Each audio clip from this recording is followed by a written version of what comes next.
Hello everyone, आपके अपने YouTube channel exam booster में आपका स्वागत है। आज हम सीखते हैं महत्तम समावर्तक ज्ञात करने की विधियां। इससे पीछे वाले टॉपिक में हमने पढ़ा था लघुत्तम समावर्तक ज्ञात करने की विधियां, और अब हम सीखते हैं महत्तम समावर्तक ज्ञात करने की विधियां। सबसे पहली विधि है गुणनखंड विधि, जो कि लघुत्तम समावर्तक ज्ञात करने में भी थी। हम इसको एक उदाहरण से समझते हैं। 14, 21 और 28, इसका हमें में से ज्ञात करना है। ठीक है, तो इसको सबसे पहले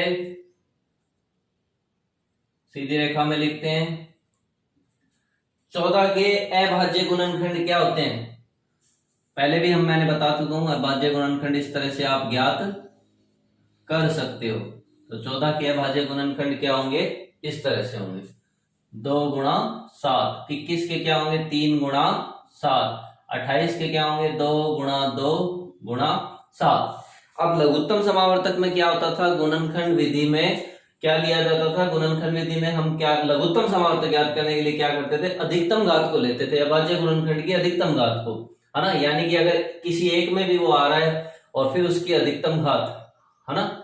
और इसमें क्या होता है कि तीनों में उभयनिष्ठ होना चाहिए, यानी कि ऐसा अभाज्य गुणनखंड जो तीनों में हो। तो देखो 2 इन 2 में है, यहां है ही नहीं। ठीक है, 3 खाली इसी में, इन दोनों में है ही नहीं। 7 तीनों में आ रहा है, तो इसका में से क्या हो जाएगा? 7 हो जाएगा। ठीक है, में से क्या हो जाएगा? 7 हो जाएगा, क्योंकि 7 की घात 1, यहां भी 1 है, 1 ही है, तो अधिकतम बोलते हैं, न्यूनतम बोलते 7। तो 7 की न्यूनतम घात 1 है, वही में से। और सीधे शब्दों में कहें तो में से को हम कॉमन भी बोलते हैं। जैसे बोलते हैं ना, इन तीनों में कॉमन क्या आ रहा है? तो 14, 21 और 28 तीनों में सबसे अधिकतम संख्या जो कॉमन आ रही है वो है 7। इसके बाद है भाग विधि। भाग विधि द्वारा में से पे कैसे ज्ञात करते हैं? जैसे 3 संख्याएं दी गई है, 16, 24 और 36। हमें इनका में से पे ज्ञात करना है। तो अगर लेसे पे ज्ञात करना होता भाग विधि से, तब हम इनको भाग विधि से कुछ इस तरह से करते हैं, इनके अभाज्य गुणनखंड करके, है ना। याद है? अगर नहीं देखा तो आप पीछे वाला वीडियो जरूर देखें। लेकिन इसमें भाग विधि से करने के लिए क्या करना है? भाग विधि पहले तो 2 का निकालना पड़ेगा।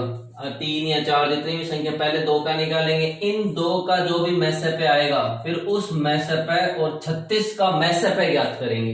तो पहले देखो, कोई भी 2 संख्या हो, यानी कि 16 व 24 का निकालते हैं हम। क्या निकालते हैं? में से निकालते हैं। कौन सी विधि से निकालते हैं? भाग विधि से निकालते हैं। तो जो बड़ी संख्या होती है उसको भाग के अंदर लिखना है, और जो छोटी संख्या होती है उसको भाग के बाहर लिखना है। ठीक है, बताओ 16 का पहाड़ा कितनी बार पढ़े? 1 बार। शेषफल कितना आएगा? 8 आएगा। चूंकि 16 से छोटा आ रहा है शेषफल, इसका मतलब 16 को अब हम भाज्य बना देंगे, भाग के अंदर लिखेंगे, और 8 को बना देंगे भाजक। बताओ अब 16, ये 16 इसके अंदर लिख दिया। ठीक है, 8 का पहाड़ा कितनी बार पढ़े? 2 बार, तो आ जाएगा 16। शेषफल क्या आ गया? 0, है ना। इसको मैं अधिकतर सामान्य भाषा में इसको ऐसे ही समझाता हूं कि जिस भाजक को भाग के अंदर आने का मौका नहीं मिलता, वही क्या होता है? में से होता है। या यूं कहें कि जो अंतिम भाजक होता है वही क्या होता है? में से। अंतिम भाजक क्या है? अंतिम भाजक मतलब जिससे भाग पूरा हो चुका है, जिससे भाग पूरा हो गया। तो में से क्या हो गया? 8। किन दोनों का? 16 और 24 का। हम तो 3 का निकालना है, तो 16 और 24 का तो आ गया 8। अब 8 और तीसरी बची हुई संख्या 36 का में से निकालेंगे। 8 व 36 का में से अब हम ज्ञात करेंगे। तो दोनों में से बड़ा 36 है। 8 का पहाड़ा 4 बार पढ़ेंगे, तो शेषफल आएगा 4। जो कि 4 8 से छोटा है, इसका मतलब 8 भाज्य बन जाएगा, भाग के अंदर आ जाएगा। 4 का पहाड़ा 2 बार पढ़ेंगे तो 8 आ गया, पूरा पूरा भाग खत्म हो गया। अंतिम भाजक क्या हो गया? 4, वही में से होता है। तो महत्तम समावर्तक कितना हो गया? 4। इन तीनों संख्याओं 16, 24 और 36 तीनों संख्याओं का में से कितना आ गया? 4 आ गया। क्या किया हमने? पहले इन 2 का निकाला, इन 2 का जो भी आया था, फिर उसका 36 के साथ में से ज्ञात किया। तो 8 और 36 का में से, यानी कि इन तीनों संख्याओं का में से क्या हो गया? 4 हो गया। इसके बाद दशमलव वाली संख्याओं का में से कैसे ज्ञात करें? जैसे 0.008, 0.24 और 40, है ना। इनका में से कैसे ज्ञात करें? पीछे वाले वीडियो में हमने दशमलव वाली संख्याओं का लैसे ज्ञात करना भी सीखा था। लैसे में अलग विधि है और मैसे की अलग विधि है। सबसे पहले तो क्या करेंगे, 8, 24 और 40 यानी कि दशमलव को हटाकर जो संगत संख्याएं बन रही है 8, 24 और 40, इन तीनों का मैसे ज्ञात कर लेंगे। अब इन तीनों का मैसे आप चाहे तो गुणनखंड विधि से कर सकते हैं, चाहे भाग विधि से कर सकते हैं। मैं इसको गुणनखंड विधि से करता हूं। 8 को क्या लिख दिया, 2 गुणा 2 गुणा 2। 24 को क्या लिख दिया, 2 गुणा 2 गुणा 2 गुणा 3। 40 को क्या लिख दिया, 2 गुणा 2 गुणा 2 गुणा 5। ठीक है। अब देखो न्यूनतम घात गुणनखंड विधि से, यानी यहां तो 2 की घात 3 है और यहां पे 2 की घात 3 है, 3 की घात 1 है, 2 की घात 3 है, 5 की घात 1 है। चूंकि 3 तीनों में नहीं है, इसका मतलब 3 को नहीं लेना। 5 तीनों में नहीं है इसलिए नहीं, खाली 2 की घात 3 ऐसा है जो तीनों में है। ठीक है। और यानी कि 2 की न्यूनतम घात कितनी है, 3 ही है ना, इन तीनों में। तो 2 की घात 3 इसका क्या हो जाएगा, यानी कि 8। 2 की घात 3 का मतलब 2 गुणा 2, 3 बार लिख दिया 2 को, कितना आ गया, 8। ये क्या हो गया, मैस है। मैस है किसका मैस है, 8, 24 और 40 का मैस है। तो 8, 24 और 40 का मैस है, कितना हो गया, 8 हो गया। 8, 24 हमें तो ज्ञात करना था इन तीनों का। तो देखो जब लेसर पे में करते हैं, लघुत्तम समावर्तक में करते हैं, तब तो मैंने बताया था कि दशमलव के बाद न्यूनतम जितनी संख्या है तीनों संख्याओं में से, उतने अंक के बाद दशमलव लगाना होता है। इसमें क्या करना है, दशमलव के बाद अधिकतम जितने अंक हैं किसी भी संख्या में, इन तीनों में से किसी भी संख्या में दशमलव के बाद जितने अधिकतम अंक हैं उतने ही अंक मैसे में भी दशमलव के बाद होने चाहिए। तो देखो सबसे ज्यादा अंक 1, 2, 3 अंक इसी में, तो इसका मतलब 8 इसमें भी।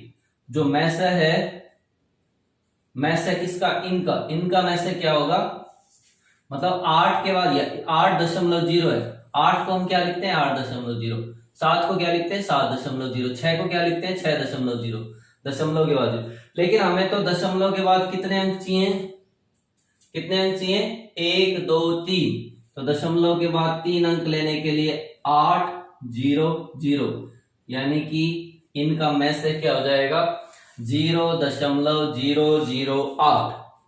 अगर लेस से, फिर दोबारा बता देता हूं, अगर लेस से ज्ञात करना होता है जब तो क्या होता है, दशमलव के बाद न्यूनतम अंक देखते हैं, यानी कि 40 के बाद खाली 40 के बाद यहाँ 0.0, यानी कि इसका मैसे 8 ही हो जाता, सॉरी लेस से क्या हो जाता, 8 ही हो जाता। क्यों, क्योंकि दशमलव के बाद एक ही अंक है ना, तो यानी कि 8 के बाद हमें दशमलव के बाद एक 0 लेना। अगर लेस है तो हो जाता है इनका जो भी लेस है निकालने के बाद दशमलव के अंक लेते, लेकिन मैं से क्या हो जाएगा, दशमलव के बाद 3 अंक लेने पड़ेंगे, 0.008।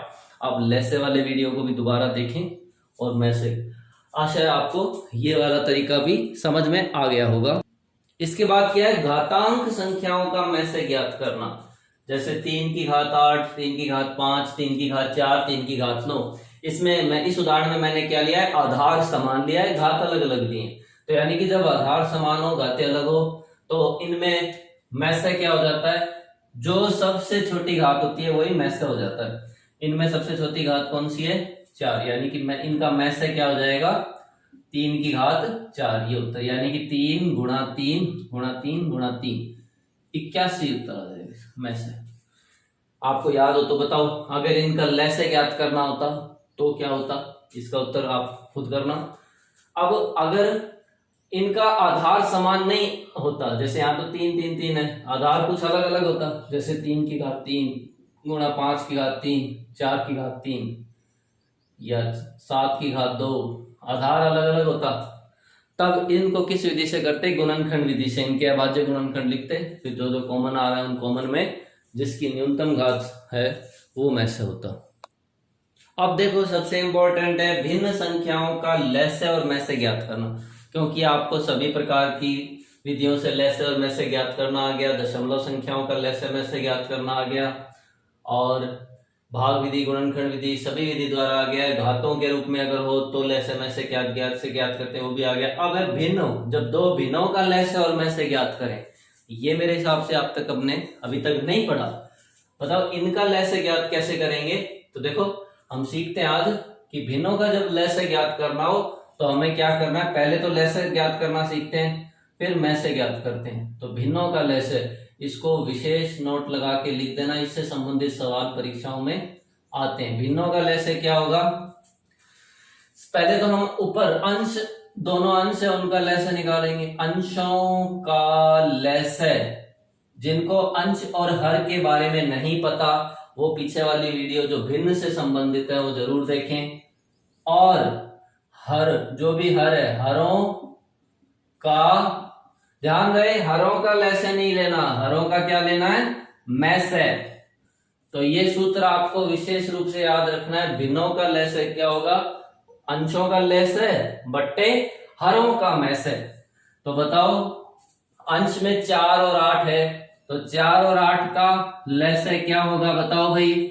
4 और 8 का लय क्या होगा, मैंने निकालना सिखा रखा है। 4 और 8 का लय होगा 8, ठीक है। 15 और 30, अब हर 15 और 30, 15 और 30 का मैसे क्या होगा बताइए। 15 और 4 और 8 का तो था लय, और 15 और 8 का क्या ज्ञात करना है, मैस है।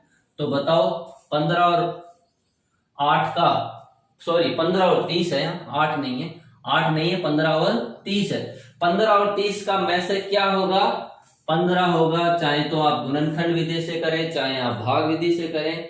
15 और 30 का मैस क्या होगा, 15। तो यानी कि 4/15 और 8/3, 8/30 का लय लघुत्तम समावर्तक कितना आएगा, 8/15। इंपॉर्टेंट क्वेश्चन है। इसी सवाल में हमें क्या ज्ञात करना हो, अगर मैसे ज्ञात करना हो, भिन्नों का मैसे, तो वो क्या होगा, देखो भिन्नों का मैसे हमें क्या करना होगा, अंशों का मैसे ज्ञात करेंगे बट्टे हरों का लय ज्ञात करेंगे, ठीक है, उल्टा हो जाता है, अंशों का मैसे और हरों का लय। तो इसी सवाल की अगर बात करते हैं तो मुझे बताइए 4 और 8 का मैसे कितना आएगा, 4 और 8 का मैसे आएगा 4। अब मुझे बताइए 15 और 30 का लय क्या आएगा, 30। चूंकि ये कट रहा है 2 के पाड़े में, 2 बार 4 आता है, 15 बार 30 आता है, यानी कि हमारा उत्तर होगा 2/15। क्या उत्तर होगा, भिन्नों का मैसे, इन दोनों भिन्नों का मैसे क्या आएगा, 2/15। तो ये दोनों सूत्र आप विशेष रूप से याद करें, ये डायरेक्ट सत्य असत्य में भी आपसे पूछे जा सकते हैं। अब इसके बाद एक इंपॉर्टेंट ट्रिक्स है, देखो क्या है। सबसे पहले कि यदि हमें 2 संख्याओं का लय भी दिया हुआ है और मैसे भी दिया हुआ है, तो उन दोनों लय और मैसे में क्या संबंध होगा, देखो ये सूत्र याद रखना, ये ट्रिक विशेष रूप से आप याद रखेंगे। 2 संख्याओं का गुणनफल, 2 संख्याओं का गुणनफल यानी कि उनका दोनों संख्याओं को गुणा करने पर जो भी आ रहा है वो हमेशा बराबर होगा, किसके बराबर होगा, उन्हीं दोनों संख्याओं के लय और मैसे के गुणनफल के। ये देखो बीच में गुणा है, यानी कि जो कोई भी 2 संख्याएं ए और बी, तो ए और बी का जो भी गुणा करने पे आएगा वो बराबर होगा जो ए और बी का लय होगा, और जो ए और बी का HCF होगा, इनके गुणनफल के बराबर आएगा, ठीक है। ये ट्रिक आपको विशेष रूप से याद रखनी है। इस ट्रिक से संबंधित एक उदाहरण भी मैं आपको करवाता हूं। देखो इस ट्रिक को हम एक उदाहरण से समझते हैं। 2 संख्याएं हैं, उनका लय और मैसे 396 और 12 है, यानी कि उनका लय को इंग्लिश में बोलते हैं एलसीएम। लय कितना है, 396, और मैसे यानी कि HCF, मैसे कितना है, 12 है। इसको तो बोलते हैं लय, इसको बोलते हैं मैसे, ठीक है।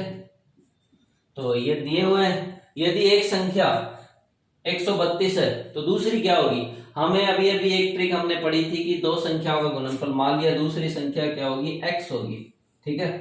तो पहली संख्या तो क्या है 132, दूसरी क्या मानी है x, यानी कि इन दोनों का गुणनफल, पहली संख्या x और दूसरी संख्या 132, इन दोनों का गुणनफल, गुणनफल के लिए गुणा लगा दो, या डॉट का निशान लगा दो, एक ही बात है। इन दोनों का गुणनफल बराबर होगा, किसके बराबर होगा? उन्हीं दोनों संख्याओं के लसपे और मैसपे के गुणनफल के। तो लसपे तो है 396 गुणा मैसपे कितना है 12। तो ये संख्या हमें ज्ञात करनी है, यानी कि x का मान ज्ञात करना है। 396 गुणा 12 बटे 132। इसको हल करके जो आएगा वही उत्तर हो जाएगा। हल करके कितना आएगा? 3 बार कटेगा, ठीक है। 12 गुणा 3 क्या होगा? 36। यानी कि दूसरी संख्या क्या होगी? 36। दूसरी संख्या क्या हो जाएगी? 36। पहली तो दी हुई थी, पहली 132 थी, दूसरी संख्या क्या आ गई? 136। तो ये वाली ट्रिक विशेष रूप से आपको आनी चाहिए।